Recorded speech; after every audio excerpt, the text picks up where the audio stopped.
যুগৰ নায়ক গুৰু মহামানী লোকৰ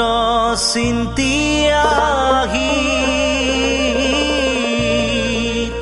চাৰি বেদ চৈধ্য শাস্ত্ৰ 18 পুৰাণৰ তত্ত্ব নাম